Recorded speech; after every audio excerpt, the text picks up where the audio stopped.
자, 심층 인터뷰 여러분이 가장 궁금해하시는 또 하나의 이슈 셀트리온 이야기를 좀 드리도록 하겠습니다. 사실 셀트리온으로 한정하기보다는 사실 최근 들어서 또 제약바이오 관련돼서 관심이 조금씩 늘어나고 있습니다. 네. 사실 올해 상반기라고 하면은 다들 뭐 2차 전지, 반도체 이런 쪽이었잖아요. 그쵸. 근데 최근에 들어서 뭐 비만 치료제를 시작으로 조금씩 이 헬스케어 쪽에 대한 관심이 조금씩 커져가고 있기 때문에 그에 대한 전반적 내용과 또 여기에 이슈가 되고 있는 셀트리온 합병 관련된 내용들을 조금 묶어서 오늘 들어보면 좀 좋은 시간이 될 것 같은데요. 네. 심층 인터뷰 어렵지만 또 나와주셨습니다. 네. 현대차증권의 엄민용 책임연구원님입니다. 어서 오세요. 네, 안녕하세요. 안녕하세요. 반갑습니다. 네, 반갑습니다. 맞습니다. 뭐였죠? 많이 바쁘셨죠? 네, 뭐 많은 분들이 좀 궁금해하시는 부분이 이제 셀트리온 합병과 관련된 부분이기 때문에 네. 네네. 뭐 제가 지금 시장 현황이랑 뭐 이슈들 많이 정리해 왔거든요. 일단 첫 번째. 네, 어쨌든 우리 한 30분 정도 있잖아요. 네네. 그냥 뉴스에 나오는 겉핥기식 얘기로 약간 예민한 거 안 건드리면서 얘기하는 겁니까? 아니면 진짜 본질적인 이야기를 좀 해주실 겁니까? 본질적인 얘기도 조금 말씀을 드리겠습니다. 알겠습니다. 네. 그럼 계속 계시라고 할게요. 네, 계속 계시라고 합니다. 여러분 30분 네. 한번 투자해 보시기 바라겠습니다. 네, 쭉 가시면 됩니다. 네, 알겠습니다. 일단 제가 보내드린 자료에 네. 21페이지에 지금 셀트리온 합병과 관련된 자료가 이제 시작되는데 네. 네. 이제 지금 현재 8월 17일부로 이사가 먼저 합병이 되고 네네. 24년 중으로 이제 셀트리온 제약까지 6개월 내에 이사 합병이 마무리된 후 2단계에 걸쳐서 합병이 예정되어 있습니다. 그래서 방금 말씀 주신 것처럼 좀 민감한 내용이 있을 수도 있는 상황이에요. 네. 왜냐하면 셀트리온하고 셀트리온 헬스케어의 각 매출액 합산이 합병 이후에 매출이 되지 않기 때문에 이제 매출액은 셀트리온 헬스케어를 기준으로 보셔야 되고요. 네. 영업이익은 셀트리온과 셀트리온 헬스케어의 합산 금액으로 일단 좀 보시는 게 향후에 합병 후에 이 회사가 얼마나 매출과 현금 흐름을 일으킬지를 좀 보실 수 있을 것 같습니다. 네. 그리고 좀 민감한 내용이라고 한다 그러면 이제 매출이 2조가 날아가는 부분을 어떻게 메꿔줄 것인가 라는 부분이죠. 그래서 지금 2023년에 2.4조 원 매출에 24년 매출을 무려 3.5조 원을 제시를 했습니다. 네네. 서정진 회장이 지금 램시마 SC라고 하는 자가면역 질환 치료제를 무려 내년에 7천억 원을 매출을 달성하겠다라고 얘기를 한 상황인데 올해 10월 달에 램시마 SC가 미국에서 출시되고 난 다음에 이제 내년 상반기 중으로 미국에서 FDA 신약 승인을 얻으면 약가가 일단 기존 대비했을 때 3배 정도 높게 책정이 될 걸로 보고 있고요. 이 매출액이 만약에 점유율 30%를 목표로 진행이 된다 그러면 서정진 회장이 얘기했던 조 단위 매출이 램시마 SC로부터 나올 걸로 보고 있습니다. 하지만 합병을 발표하고 난 다음부터 셀트리온과 뭐 셀트리온 헬스케어 제약 이런 기업들의 주가가 지금 크게 좋지 못한 이유는 일단 지금 현실 가능성이 있을 것인가에 대한 부분에 대해서 다들 아직까지는 우구심을 가지고 있는 것 같습니다. 근데 제가 생각했을 때는 서정진 회장 개인적으로 굉장히 이로운 선택이었다라고 봅니다. 개인적으로? 네. 왜냐하면 지금 셀트리온 헬스케어에 대한 서정진 회장 개인 지분이 한 11.2% 정도 네. 가지고 있는 상황인데요.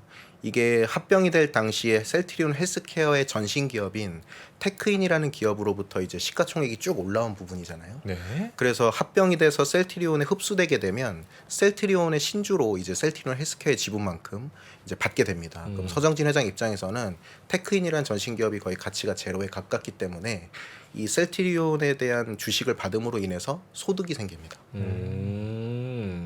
사실 지금 시장에 시그널을 주는 것들이 뭐 투명성 뭐 이런 부분도 있지만 서정진 회장이 개인적으로 내야 되는 소득세가 지금 내도 된다라는 결정이거든요. 그 말인즉슨 셀트리온 헬스케어가 이제부터 성장할 거라는 그림을 본인이 그리고 있다. 그렇기 때문에 난 여기까지만 세금 내고 이제부터는 올라갈 거니까 세금 더 내고 싶지 않다는 거거든요. 그러니까 빨리 이제 합병을 마무리 질 때가 왔다라고 이제 본인은 판단했다라는 거군요. 맞습니다. 그래서 더 이상 셀트리온이 떨어지지 않고 내 세금을 더 절약할 수 있는 기회도 이제 더 이상 없고 셀트리온과 3사가 모두 이제 저점에서 올라오는 이제 시기가 이제 시작될 거다라는 부분을 사실 가장 좀 저는 주요하게 보고 있습니다. 그래서 셀트리온 헬스케어에 대한 지분 그리고 여기서 발생하는 소득세 이런 부분들도 좀 눈여겨보시면 좋지 않을까. 그런 시점에서 내년에 대한 낙관적인 전망을 서정진 회장이 밝힌 부분이 네. 본인이 이제 그런 부분에서 좀 유리하게 돌아갈 수 있을 거다라고 보는 것인지 아니면은 그러니까 어느 정도 가식성이 있어서 그런 멘트를 한 건지. 일단 램시마 SC 제품에 대한 네. 이제 매출이 굉장히 공격적으로 이번에 가이던스가 제시가 됐고요. 네네. 이제 내년 7천억 매출에서 향후에 한 2, 3년 안에 3조 원 매출까지 램시마 SC로 달성이 가능하다 그러면 지금 셀트리온이 합병 이후에 2조 원 정도 수준의 매출이 사라지는 부분을 충분히 만회할 수 있거든요. 네네. 그래서 그 부분을 숫자로 증명해 주는 게 지금 가장 중요한 상황인데 이제 주가가 크게 지금 반등하지 못하고 있는 이유는 램시마 SC에 대한 미국 매출에 대한 그런 긍정적 가이던스가 실제로 실현되기에는 이제 내년 FDA 승인 후 이제 올해 10월달에 승인 후 내년부터 이제 판매가 개시되는 시점을 좀 확인해봐야 되기 때문에 그렇군요. 네, 이 부분이 이제 좀 우려가 되어 있지만 이제 충분히 저점을 찍고 이제 올라갈 수 있을 거라고 저는 보고 있습니다. 네. 주주한테 좋은 거예요? 우선은 지금 상당히 좀 낙관적인 전망만 우선 나와 있는 상태니까 지금 이 과정에 이제 신약 부분이라든지 또 이제 기존의 바이오시밀러 부분에 대한 것들이 서정진 회장의 계획대로 다 시행되는지가 이제 변수인 거죠 결국에는. 맞습니다. 그래서 이제 2030년에 12조 원 매출까지 지금 달성을 하겠다고 얘기했고 거기서 신약 매출이 무려 4조 원에서 5조 원 사이에 달합니다. 근데 아직까지는 어떤 신약으로 어떤 적응증을 타겟으로 해서 이제 개발할지에 대한 구체적 내용이 나오지 않았기 때문에 네네네.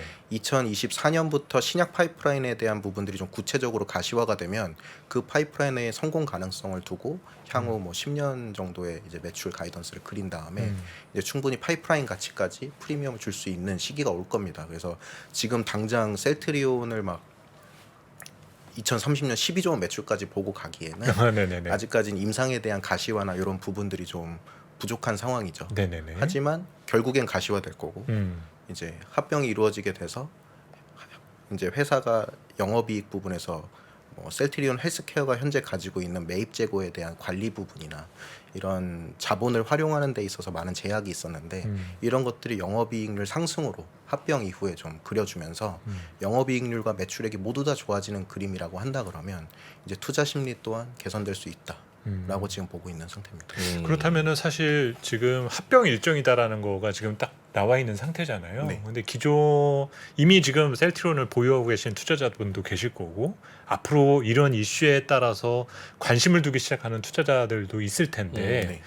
어떠한 뉴스를 조금 추적하면서 따라다녀야 되는 건가요? 그러면 뭐 지금 이제 뭐 임상 결과를 우리가 기다려야 되는 것인지 아니면은 어떤 매출과 직접적으로 연계될 수 있는 뭐 어떤 수주라든지 뭐 이런 거를 우리가 기다려야 되는지 그 하나의 기준을 조금 제시해 주시면 좀 더 쉽게 와닿을 것 같아요. 이제 셀트리온 헬스케어가 현재는 램시마 SC를 판매하고 네. 셀트리온은 램시마 SC를 생산하잖아요. 네, 그렇죠. 그럼 내년에 7천억 매출 가이던스를 충분히 실현하려면 넘어가는 물량이 당연히 그 정도 돼야겠죠.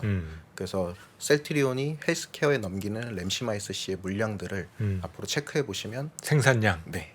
뭐 가동률이라든지 뭐 그런 양. 이제 매번 셀트리온 헬스케어에 납품하는 물량에 대한 올라옵니다. 공시에서 램시마 SC 중에 어느 정도 올라오는지를 보시면 서정진 회장이 했던 내년 매출액 7천억을 충분히 이제 기대해 볼 수 있겠구나라는 시점이 올 겁니다. 그럼 그때부터는 매출액이 낮아지는 부분에 대한 우려도 해소하고 그렇겠죠. 합병 이후에 영업이익률이 오히려 네. 좋아지는 부분이라고 한다면 이제 그런 걸 좀 힌트로 보실 수 있을 것 같습니다. 근데 램시마도 뭐 미국에서 경쟁이 심화돼서 굉장히 뭐 예전보다는 전망이 뭐 밝지는 않다 뭐 이런 기사들도 본 것 같은데. 네. 그래서 제가 이제 램시마 SC의 매출액이 얼마나 긍정적일까에 대해서 많은 분들이 좀 궁금해하실 것 같아서 네. 최근에 램시마 SC와 같은 계열의 약물들이 신약까지 지금 개발이 되고 있거든요. 네. 그래서 만약에 더 좋은 신약이 나와버리면 램시마 SC에 대한 시장이 주춤할 수 있잖아요. 그렇죠. 그래서 그런 부분을 좀 준비해 왔습니다. 네네. 좋네요. 그래서 지금 23페이지 보시면 최근에 이제 글로벌 M&A가 좀 기대되는 기업들이 있습니다. 네. 지금 표 1번 보시면 로이반트와 화이자가 개발 중인 이제 궤양성 대장염 및 크론병, 요게 좀 어려우실 수 있는데 이제 대장에서 계속적으로 염증이 생기는 질환이에요. 네. 이제 자가면역 질환이고 네. 여기에서 이제 많은 치료제들이 들어가고 있는데 최근에 이제 TL1A라고 제일 밑에 있는 약물 같은 경우에 지금 모든 환자에서 유효성이 한 20% 그리고 TL1A가 이제 양성인 환자들은 뭐 30% 이렇게 임상적 관해율이 나오고 있는 상태입니다. 네. 하지만 지금 보시면 레미케이드 위에서 두 번째 줄 보시면 휴미라 8% 대비했을 때 지금 26%로 이제 궤양성 대장염과 같은 이제 염증성 장질환에서 굉장히 높은 이제 유효성을 보이고 있는 상황입니다. 네. 그리고 지금 2차 치료제에서도 아직은 이제 많은 약물들이 현재 시도는 아직 못 하고 있는 상황이거든요. 그래서 이제 레미케이드가 아직까지는 임상적 유효성이 가장 높은 상황이기 때문에 레미케이드에 대한 매출액이 긍정적인 만큼 램시마 SC에 대한 매출액도 충분히 기대해 볼 수 있다고 보실 수 있습니다. 그렇군요. 그래서 표 1번에 있는 이 표를 그림 이제 막대 그래프로 나타낸 게 그림 6번이거든요. 예, 바로 밑에 쪽 좌측 하단에 네. 그래서 좌측 하단에 네. 네. 로이반트에서 최근에 발표한 임상 결과를 제가 가지고 왔는데 네네네. 여기 보시면 뭐 휴미라, 레미케이드, 엔티비오, 스텔라라 같은 다양한 자가면역 질환에서 지금 궤양성 대장염을 포함한 대부분의 이제 염증성 장질환이 이제 레미케이드가 높은 유효성을 여전히 유지하고 있는 걸 보실 수 있습니다. 그렇군요. 그래서 앞으로도 계속적으로 궤양성 대장염 부분에서는 레미케이드가 처방될 수 있다라는 부분을 좀 가지고 왔고요. 네.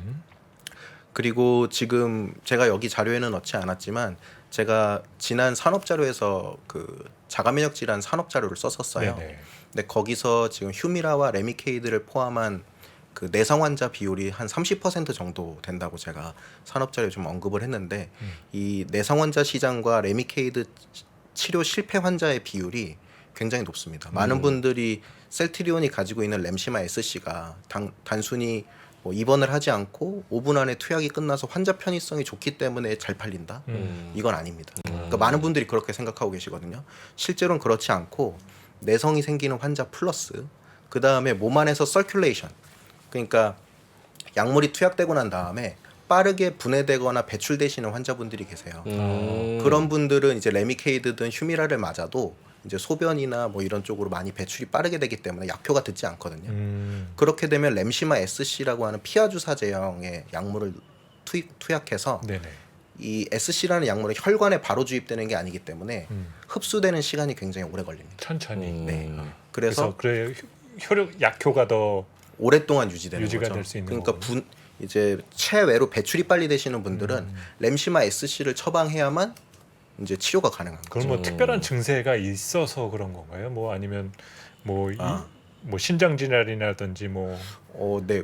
그게 사람 따라 너무 차이가 그건 크기 그런 때문에 거군요. 네, 내가 이게 서큘레이션이 빠른 건지 내성이 빨리 생기는 건지는 맞아봐야 합니다. 그렇군요. 네네. 모르는군요. 네. 그리고 또 하나 중요한 게 내성이 생기는 이유가 혈관으로 바로 주입되기 때문이에요. 네. 그러니까 몸 안에 약물이 너무 한꺼번에 들어가면 우리 몸에서 면역 반응을 일으키거든요. 네네네네. 그러면 휴미라나 레미케이드 같은 약물에 대한 몸 안에 내성이 생기는 거예요. 네. 항체가 생기면서. 그러면 효력이 약효가 없어지는 거죠. 그렇죠. 근데 램시마 SC를 처음부터 투약하면 흡수가 천천히 되기 때문에 몸 안에서 면역 반응이 과잉으로 일어나지 않습니다. 그래서 내성 환자의 비율이 더 적을 걸로 저는 보고 있거든요. 그래서 이런 이유 때문에 램시마 SC가 처방량이 계속적으로 유지되면서 분기마다 이제 뭐 1%포인트씩 이렇게 올라오고 있는 이유가 그런 것들이고, 그렇군요. 또 미국에서 처방이 잘 될 거라고 기대하는 부분도 단순한 이제 환자 편의성 부분뿐만 아니라 네. 이런 내성이나 서큘레이션 부분에서 이점도 충분히 갖고 있다라는 것들, 이런 것들이 아무래도 셀트리온이 램시마 SC를 좀 강조하는 이유일 거라고 보고 있습니다. 원래 생물학과 출신이세요? 아, 네. 와, 제가 딱 맞춰버렸죠. 네. 와, 너무 그 표현이 자연스러우셔가지고. 그렇군요. 그러면은 이 셀트리온과 헬스케어 작업이 끝나고 나면 네. 이제 내년에 이제 제약?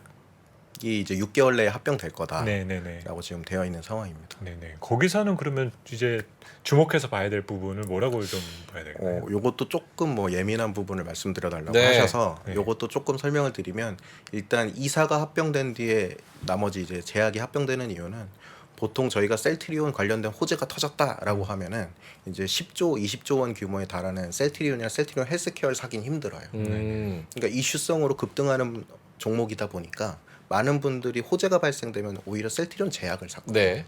근데 그런 이제 수급적인 영향에 의해서 제약이 지금 좀 많이 비쌉니다. 그러니까 현재는 비싼 상태다. 지금 합병하기에는 네네네. 셀트리온하고 헬스케어 주주들이 셀트리온 제약 주주들과의 불협화음이 생길 가능성이 높다. 약간 이렇게 보고 2단계로 나눠서 합병하는 게 아닐까. 그러면 결과적으로는 셀트리온하고 헬스케어가 합병되고 난 다음에 주가가 어느 정도 안정적으로 올라와 주면 그때는 제약하고 합병해도 기존 주주들의 큰 반대가 없겠죠. 그래서 아무래도 이렇게 합병하는 게 아닐까 저는 일단 보고 있습니다. 제약이 아무래도 조금 더 뭐 원료라든지 조금 이런 거에 더 비중이 좀 많지 않나요? 바이오 사업부가 셀트리온하고 셀트리온 헬스케어 그리고 네. 케미칼 사업부가 케미칼 제약이라고 사업부. 보시면 됩니다. 그 이사가 먼저 합병하고 나서 그 서정진 회장이 얘기했었던 그 매출 증가라던가 뭐 신약에 대한 기여도가 높아진다거나 하게 되면은 셀트리온 제약이 훨씬 더 많이 올라가 있는 거 아닐까 생각도 좀 드는데. 네. 그 지금은 사실 뭐 주가를 어떻게 예견하기에는 좀 그러니까요. 어려운 상황이긴 하지만 네. 일단은 많은 분들이 좀 우려하고 계셨던 제약이 합병 내에 제외된다라는 부분들은 일단 확실하게 해소를 해주셨기 때문에 아 그렇군요. 네, 이것도 이제 좀 기다려보면 되지 않을까. 근데 그것도 조건이 좀 있는 거 아니에요? 어떤 뭐 뭐예요? 뭐 1조가 뭐 넘어가면 기존 주주들이 뭐 하는데 뭐 얼마가 넘어가면은 뭐 안 하고 뭐 그런 얘기. 결국에는 이제 합병 비율 네. 측면에서 기존 주주들의 주식 매수 청구권 행사가 네. 좀 우려가 되는 부분이 있는 거죠. 그러니까 셀트리온 제약과 셀트리온 그리고 셀트리온 헬스케어 3사 간의 이 합병 비율을 모두가 만족할 만큼 적절하게 내느냐 이건 지금 단계에선 좀 어렵다고 보는 거죠. 그렇군요. 그래서 바이오 사업부를 먼저 합병을 하고 그 다음에 케미컬 사업부를 지금 이제 2단계로 합병할 거라고 보고 있습니다. 그렇군요. 그럼 네, 이게 지금 셀트리온 얘기가 나오면서 이런 합병 이슈가 나오는 게 제약바이오 전반적으로 무언가 같이 갈 수 있는 그런 뭐 재료나 이슈나 이런 게 돼요? 아무래도 이제 삼성바이오로직스랑 셀트리온 같은 이제 시가총액이 높은 이제 종목들은 기관 투자자분들이 이제 매입하실 때 이제 비중을 같이 가져가기 때문에 네. 이제 어느 한 곳만 사기가 어려워요. 그러니까 지금 삼성바이오로직스를 사고 셀트리온도 사고 싶으면 셀트리온도 분위기가 좋아야 되거든요. 근데 분위기가 이제 투명성 제고나 이런 것들이 이제 이루어지기 때문에 삼성바이오로직스도 3분기부터 제4공장 매출이 시작되면서 네네. 2분기 매출이 굉장히 좋았지만 3분기, 4분기 그리고 내년 갈수록 계속적으로 매출이 높아지고 셀트리온도 이제 휴미라 바이오시밀러 유플라이마나 램시마 SC 같은 제품들의 매출이 올라오게 되면 결과적으로 실적이 좋아지는 기업 분위기가 되기 때문에 그리고 합병과 관련된 이슈도 어느 정도 해소가 됐고 그래서 사실 뭐 지금 제가 앞에 자료들을 많이 가지고 왔는데 네. 미국 바이오가 움직일 때 한국 바이오도 사기 편한 분위기가 충분히 이제 조성이 됐다라고 보고 있습니다. 그렇죠. 그래서 저도 그래서 오늘 뭐 셀트리온 내용은 사실 뭐 이 정도면 저는 충분한 것 같고요. 저도. 저는 개인적으로도 전략 자료를 쓰고 포트폴리오 전략을 제시하면서 네. 4분기나 이제 내년 초로 제일 관심이 많은 섹터 중에 하나가 이 헬스케어하고 바이오예요. 진짜요? 개인적으로 그래서 최근에 뭐 이 바이오 관련 ETF가 막 여기저기서 생겨나는 부분도 네네. 네. 상당히 되게 흥미롭게 조금 보고 있는 편이고. 그거 다 준비해왔습니다. 근데 지금 사실 올해 상반기 연초부터 지금까지를 보면은 누구나 이제 바이오다 그러면 셀트리온, 삼성바이오로직스가 머리에 박혀 있지만 실제로 최근에 들어서 이제 가장 주목되는 거는 비만 치료제. 그러면서 오히려 또 종목들도 보면은 유한양행이라든지 SK바이오팜이라든지 종목이 좀 비껴나가 있다라는 느낌도 좀 많이 들거든요. 그래서 그런 얘기를 조금 한번 들어보고 싶어요. 네, 그거 정말 좋은 질문입니까? 좋은 질문입니다. 제가 그 부분에 대해서 좀 가지고 왔거든요. 네네. 그래서 제가 보내드린 자료 3페이지를 한번 좀 띄워봐 주시면 3페이지. 네. 지금 상반기 키워드, 하반기 키워드 이렇게 나눠볼 수 있는데 시간이 없으니까 빠르게 말씀드리겠습니다. 네. 일단 노보노디스크하고 일라이릴리의 비만 치료제가 지금 전 세계적으로 쇼티지인 상황이고 그렇죠. 아무래도 국내에 있는 이제 비만 치료제 기업이 어디인가에 대한 관심이 굉장히 높은데 네. 현재 한미약품, 유한양행, 펩트론 같은 기업들이 이제 거론이 네네네. 되고 있는 상황입니다. 주가도 많이 올랐고요. 네, 펩트론 같은 경우에 릴리하고 이제 물질 이전 계약을 했고 노보하고도 이제 체결이 될 가능성이 높다 이런 얘기가 나오면서 이제 굉장히 최근에 큰 상승을 이뤘고 이제 내시 치료제는 비알코올성 지방 간염이라고 해서 알코올 섭취와 상관없이 간염에 걸리고 이게 간암으로 발전하는데 간이식 말고는 현재 치료제가 없는 질환이에요. 여기서도 지금 한미약품이 머크와 듀오라고니스트라고 하는 파이프라인으로 현재 임상을 개발 중인데 임상 2상 지금 비상을 진행 중인데 3분기에 수백억 원 마일스톤이 들어올 걸로 보고 있습니다. 그렇군요. 한미약품 입장에서는 이제 2천억 원 수준의 영업이익을 달성할 걸로 보고 있는데 이제 이런 성공 보수가 수백억 들어온다 그러면 실적 부분에서 굉장히 좀 서프한 부분입니다. 그래서 그럴 수 있겠네요. 상반기 키워드로는 지금 비만 치료제, 내시 치료제가 좀 살아있는 상황이고요. 하반기 키워드가 굉장히 좀 중요한 것들이 많습니다. 네네. 지금 8월에만 2개 바이오 액티브 ETF가 출시가 됐고요. 맞아요. 특히나 8월 3일에 삼성자산에서 이제 나온 ETF 같은 경우에는 뭐 유한양의 삼성바이오로직스, 셀트리온 헬스케어, SK바이오팜 같은 이제 시가총액이 높은 기업들도 포함이 됐지만 네. 좀 주목해서 보셔야 할 거는 이제 5위의 알테오젠, 맞아요. 7위의 지아이노베이션, 그 14위의 퓨처캠이 들어간 것도 굉장히 의외입니다. 이제 시가총액이 굉장히 낮은 기업임에도 불구하고 그렇네요. 비중이 굉장히 높게 들어갔고 한올바이오파마 또한 들어갔습니다. 제가 그 커버하고 있는 종목들 거의 대부분이 요즘에 요 ETF에 들어가면서 최근에 기관으로부터 세미나 요청을 좀 많이 받고 있어요. 네네네. 그래서 이 기업들이 왜 좋은지, 왜 ETF에 들어갈 만큼 좋은 기업들인지 요즘 설명을 많이 드리고 있는 네. 상태입니다. 그거 한번 짧게만 설명해 주실 수 있어요? 뭐가 좋은지? 네. 저는 개인적으로 제약바이오를 아예 몰라요. 그래서 아까 내쉬도 사실 못 알아들었는데 그냥 이러고 넘어갔거든요. 짧게만 설명해 주신다면. 네, 그래서 알테오젠 같은 경우에는 이제 바로 밑에 있는 이슈하고 좀 연결이 되는데 하반기 키워드 두 번째 보시면 이게 미국 바이오가 움직이지 못하는 가장 큰 이유라고 보시면 될 것 같습니다. 이제 미국 바이오가 최근에 좀 정체된 이유? 네, 정체된 이유가 지금 두 가지로 볼 수 있는데 네. 일단 첫 번째 이유는 5월 18일 날 미국 연방거래위원회에서 네네. 자꾸 글로벌 M&A를 막습니다. 네. 너네가 이 약물을 사가면 독점되기 때문에 아. 합병을 하면 안 된다라는 소송이 현재 진행 중이다 보니까 네. 아무래도 글로벌 빅딜로 M&A가 터지게 되면 이제 제약바이오에 좋은 흐름을 줄 수밖에 없는데 그렇죠. 그게 막혀버린 거죠. 아. 특히나 올해 3월달에 터졌던 파이자의 시젠이라는 기업의 56조 원 인수 또한 지금 미국 연방거래위원회에서 M&A 반대를 조사하고 있는 상황이어서 네네네네. 아무래도 미국 바이오가 움직이기 어렵고 저런 경우는 이제 안 된다고 봐야 되는 게 맞나요? 아니면 기다려야 되는 상황인가요? 일단은 기다려봐야 됩니다. 아 저거는 합병은 할 수 있을 거라고 보고 있지만 안 된다는 아니다. 네, 정부가 바뀌면 아 네. 네. 아 그런 쪽하고 또 연계되는 건가 네. 보군요. 아, 그리고 이제 제일 중요한 게 사실 약가이나예요. 약간이나. 네. 네, 이제 9월 1일에 드디어 IRA 약가이나 약물 10개가 발표되는데 네. 이게 미국 제약바이오를 누르는 가장 큰 힘이라고 보고 있습니다. 지금 현재. 네, 아. 이게 출시된 약물 중에 바이오시밀러가 이제 아직 출시되지 않은 네네네. 신약들 중에서 이제 10개 약물은 약가이나를 시킬 거로 보고 있고요. 음. 아마 고혈압, 당뇨, 고지혈증과 같은 만성질환 쪽으로 일단 포진이 될 걸로 보고 있는데 최근에 보시면은 머크하고 BMS, J&J 같은 기업들이 정부 대상으로 이 법안이 이제 위반이다라는 위헌이다라는 이제 소송을 들어갔습니다. 정부를 대상으로 소송을 걸었다라는 네. 거죠. 그러면 이 회사들 제품이 섞여 있다는 얘기예요. 아 그렇겠죠. 아직 공개는 되지 않았지만 네네.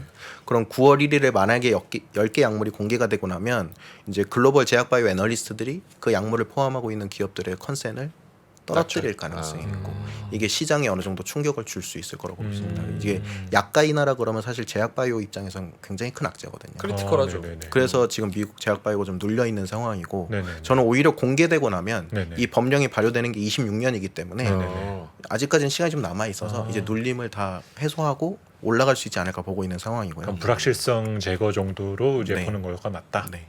그리고 8월 10일에 또 이 10개 약물 공개를 연간 50개까지 확대하겠다는 하원 쪽 법안 발표가 있었습니다. 아직 상원 통과해서 이렇게 올라가지는 않았지만 아무래도 이런 부분들이 제약바이오를 누를 수 있는 상황이다. 그래서 저는 7, 8월에는 뉴트럴이라고 좀 7, 8월까지. 아무래도 요 9월 1일 약간이나 때문에 그래서 시장이 어느 정도 이런 부분에 대한 충격을 소화하는 부분이 필요하다고 보고 있고 이제 9월 중순부터 학회들이 굉장히 많이 열리거든요. 네네네. 그래서 미국 바이오가 움직일 가능성이 굉장히 높습니다. 그래서 이 부분만 빨리 해소됐으면 좋겠다라고 일단 생각을 하고 있고요. 그렇군요. 큰 틀에서는 9월 달이 그러니까 8월 달이 지나야 되는 거고 9월 1일 지나면 어느 정도 불확실성 해소로 보면서 다른 이벤트들도 같이 겹쳐서 그때 본격적으로 올라갈 것이다. 네. 일단 그렇게 보고 있습니다. 그러니까 바이오를 다들 엄청 공부해서 그 기업을 엄청 잘 알고 사시지 못하잖아요. 네. 왜냐면 시간이 너무 없고 그렇죠. 네네. 다른 섹터 보기도 이제 굉장히 힘드니까. 네. 근데 모두가 바이오를 좋아요라고 얘기하기에는 네. 글로벌리 바이오가 좀 올라줘야 그런 그렇겠죠. 분위기가 형성될 수 있다고 보거든요. 음. 근데 글로벌리 분위기가 올라가지 못하는 상황이다 보니까 네. 국내 제약 바이오도 추세적으로 상승하기는 좀 어려운 환경이다. 일단 보고 있습니다. 저는 이제 매크로 관점에서 보면은 바이오 센티가 좀 좋아지려면은 금리가 빨리 좀 안정이 됐어야 되는데 너무 금리가 안 떨어졌어요. 근데 이제 4분기 이후로는 그래도 좀 잡히지 않을까라고 생각을 하거든요. 기대감이. 그리고 이제 또 내년을 그려다 보면은 내년 금리는 더 안정될 수 있는 여지가 있다면 그러면 바이오 쪽 센티는 개선될 수 있는 여지가 더 있지 않나라는 생각에서 조금 관심을 갖기 시작을 하는데 맞습니다. 어떤 각도로 봐도 9월달 이후가 조금 더 확률은 높겠네요. 네. 그래서 이 IRA 약가 인하가 꼭 나쁜 건 아닙니다. 이제 말씀하셨듯이 이제 금리 인상 부분에 그 미국에 있는 바이오텍들도 자금 조달이 어렵고 현재 주가가 많이 떨어져 있어요. 네. 그러니까 빅파마들이 제약 바이오 파이프라인을 하나 사올 가격으로 지금 기업을 인수합병할 수가 있어요. 와, 노다지네. 그렇죠. 그러니까 올해 줍줍 하지 않으면 네. 이제 기회가 없는 거죠. 내년부터 금리 인하되기 시작해서 제약 바이오가 만약에 뭐 추세적으로 자금 상승하게 된다 조달이 그러면 개선되면은 더 힘들어지니까. 그러면 이 기업 지금 사지 않으면 너무 비싸게 주고 사야 되는 상황인 거죠. 그래서 지금 글로벌 M&A가 어마어마하게 나오고 있습니다. 그리고 또 이 IRA 약가 인하를 회피할 수 있는 약간 편법 같은 것들이 있어요. 그러니까 기존에 뭐 혈관 주사로 투약하던 것을 이제 뱃살에 찌르는 피하 주사 제형으로 변경을 하게 되면 얘는 그 피하 주사로 바꾸기 위한 특정 기술과 임상 비용이 들어간 제품이기 그러면 때문에 그 기업을 사버리면 되는 거잖아요. 그렇죠. 그래서 국내 기업 중에 이제 알테오젠을 많이 알테오젠이 마시죠. 그래서 네. 그랬었던 아. 거고. 네, 그래서 IRA 약가 인하 부분에서 가장 큰 수혜를 볼 수 있을 거라고 일단 보고 있고요. 머크의 키트루다를 지금 피하 주사 제형으로 변경한다고 추정하고 있는 상태입니다. 지금은 비공개 계약이기 때문에 확정적인 부분은 아직 아니지만 충분히 이 부분에 대해서 수혜를 받을 수 있을 거다. 그래서 오히려 머크가 더 안 달라 있다. 일단 이렇게 보고 있고요. 그러면 지금 최근에 많이 다뤘던 비만 치료제 관련된 이슈가 네. 이게 얼마나 더 지속력 있는 우리가 이벤트라고 봐야 돼요. 이벤트란 표현은 좀 잘못됐지만 이게 사실 네. 뭐 비만 치료제 관련주들이 굉장히 급등을 하고 지금 좀 소강 상태인데 네네네. 아무래도 비만 치료제는 지금 릴리랑 노보노디스크 두 기업만이 좀 잘 팔고 있는 상황이고 네네. 이게 지금 일주일 제형으로 한 달 비용이 거의 100만 원 가까이 들어갑니다. 네. 아시아 인구 중에 저희 같은 사람들이 80kg에서 70kg 되겠다고 100만 원 쓰진 않잖아요. 그 말인즉슨 저가 제품이 필요하다. 그 저가 제품 또한 굉장히 큰 마켓 셰어를 가져갈 수 있을 걸로 보고 있습니다. 그래서 이런 부분들이 좀 가시화되는 데는 아무래도 빅파마 지금 주도로 좀 비만 치료제가 팔리다 보니까 국내 기업들이 그런 것들을 할 수 있을 거라고 일단 보고 있고요. 뭐 장기적으로는 긍정적이지만 뭐 아직까지는 이게 당장 내년에 출시돼서 판매되는 제품들은 지금 눈에 보이지 않기 때문에 이제 좀 관련주들이 현재 주목은 받고 있지만 저는 사실상 조금 더 현실적으로 종목을 보셔야 된다라고 말씀드립니다. 그 비만 치료제는 제가 잘 몰라가지고 네. 약값이 그 비싼 이유는 그러니까 저가형이 아직은 안 나오는 이유는 가격 전략적인 부분입니까? 아니면 원료나 이런 것들이 비싸서 그런 거예요? 뭐 특허적인 부분도 있고요. 네. 그래서 그 부분이 가장 강력하다고 보시면 될 것 그럼 같아요. 사실 가격을 내리기만 하면은 어느 정도 거기서도 노다지가 나오기는 하는 거예요? 그렇죠. 그래서 근데 많은 사람들이 이제 비만 치료제 시장보다는 이 비만 치료제로 아까 말씀드렸던 그 내쉬 치료제 시장을 좀 타겟하면 어떨까 해서 많은 빅파마와 국내 회사들이 사실 그 비만 치료제로 내쉬를 연구를 많이 했어요. 근데 비만 치료제 시장이 이렇게 커질지 다들 몰랐던 상황이거든요. 근데 이 기전이 유사합니다. 그래서 내쉬 치료제를 최근에 이제 비만 치료제로 다시 임상을 변경해서 진행하는 회사들이 많이 나오고 있습니다. 내쉬는 비알코올성 지방 간염? 네. 이게 뭐예요? 요게 이제 간염으로 시작을 해서 간암까지 발전하고요. 간 이식 말고는 치료제가 현재 없는 질환이라고 보시면 돼요. 아 근데 이게 치료제가 이제 올해 처음으로 이제 나올 수 있을 걸로 보고 있습니다. 그래서 내쉬 관련주들도 좀 급등을 했었던 상반기 시기가 있었습니다. 알겠습니다. 그리고 4페이지 보시면 이제 삼성자산 코엑트 ETF 종목 구성을 좀 가지고 왔는데 제가 이 ETF를 이제 홍보하는 건 아니고 네. 여기에 구성된 종목들을 좀 보여드리고 싶어서 가지고 왔습니다. 그래서 회색음영은 의료기기나 AI 의료 이쪽이라고 보시면 되고요. 그리고 지금 회색이 의료기기. 네. 그리고 파란색이 이제 제약바이오로 제약바이오. 보시면 될 것 같은데 네네. 이제 유한양행, 삼성바이오로직스, 셀트리온, 뭐 SK바이오팜 같은 종목들이 이제 구성이 되어 있고 네네네. 굉장히 의외였던 거는 이제 5위 알테오젠 음. 많은 바이오텍들이 있음에도 불구하고 이제 알테오젠이 들어갔고 네네. 또 유한양행하고 기술 이전을 성공한 지아이노베이션 네네. 7위로 지금 비중으로 들어갔습니다. 그리고 오스코텍, 셀트리온, ST팜, 한미약품 이렇게 들어갔고 14위에 보시면 지금 시가총액이 가장 낮은 기업임에도 불구하고 무려 비중이 3.3%나 들어간 퓨처캠 그리고 한올 보로노이 그리고 16위에 이제 한올바이오파마 그래서 사실상 개인분들이 보시기에는 낯선 기업들이 많이 있을 텐데 지금 제가 여의도에서 기관 투자자들하고 미팅을 할 때 사실 가장 많이 논의되는 종목들입니다. 그래서 이 종목들에 대해서 제가 보고서를 발간한 것들이 좀 많이 있고 그래서 최근에 주목을 또 많이 받고 있죠. 그래서 이렇게 종목 구성이 된 이유는 일단 6페이지 보시면은 그림 1번에 올해 상반기를 좀 복귀해 보면 좋을 것 같습니다. 네네네. 올해 3월 달에 감사 보고서 이슈에서 자금 조달이나 뭐 여러 문제로 인해서 의견 거절이나 한정받은 기업들이 바이오텍에서 다 쏟아지고 난 다음에 4월부터 이제 바이오가 움직일 수 있는 분위기가 됐었거든요. 네네. 그때 당시에 4월 초에 알테오젠, 레고캠 바이오가 임상 3상에 착수하면서 이제 파트너사로부터 마일스톤을 받았고 네네네. 또 한올바이오파마가 중국에서 임상 3상을 성공하면서 이게 동시다발적으로 4월 초에 뉴스가 나와주면서 4월에 굉장히 큰 급등을 했어요. 네네. 그때 제가 가장 많이 받은 질문이 알테, 레고, ABL, 한올 같은 기업들이 쭉 올라가는데 얘네들을 못 샀습니다라는 거거든요. 그래서 그 다음으로 뭘 사야 되나요? 하다가 이제 다시 금리 인상 이슈나 이런 것들로 네네네. 이제 쭉 가라앉았죠. 그렇죠. 그래서 여기서 학습이 된 거예요. 아, 제약바이오가 만약에 센티가 돌아와서 수급이 오면 이제 박스로 이제 좀 이렇게 바스켓으로 담는 게 아니라 바스켓으로 담더라도 진짜로 좀 우량 종목들 위주로 담아야겠다. 미리 담고 있어야겠다라는 약간 학습이 된 것 같아요. 그래서 시장에서는 지금 현재 제약바이오 센티가 돌아올 것 같은 분위기만 느껴지면 이제 R&D 측면에서 이제 보고서가 많이 나왔고 좀 기술 이전이나 임상 결과로 증명이 된 기업들 위주로 최근에 주가가 굉장히 크게 상승하고 있습니다. 재밌네요. 그래서 이런 종목들이 이제 단순히 오르는 것이 아니고 ETF에 단순히 포함되는 것이 아니라 정말 근거로 충분히 제시를 하면서 이제 나와주고 있는 상태입니다. 근데 미국이나 이런 제약바이오 업체들 보면 진짜 실적 잘 나오고 주가도 잘 가고 탄탄하고 요런 기업들이 되게 많잖아요. 근데 우리나라는 약간 그거 못 따라가는 이유가 있어요? 자꾸 뭐 신풍, 신라젠 막 이런 거 나오는 이유가 있습니까? 아무래도 저는 이제 제3자 검증을 마친 기업들을 좀 많이 보라고 말씀을 드려요. 제3자 검증. 그렇죠. 그러니까 이제 기술 이전이 가장 대표적이라고 보실 수 있고요.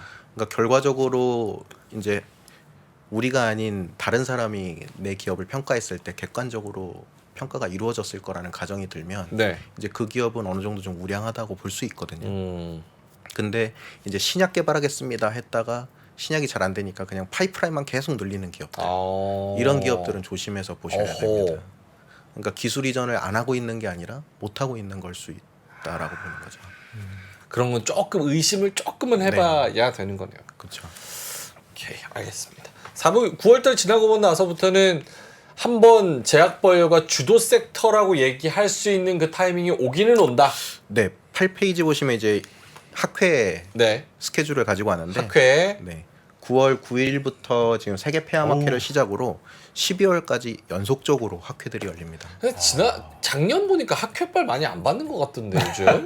그렇죠. 근데 이제 금리 인하가 아무래도 어려웠던 시기다 보니까 그렇죠. 아무래도 관심을 그만큼 덜 갖고 보게 되죠.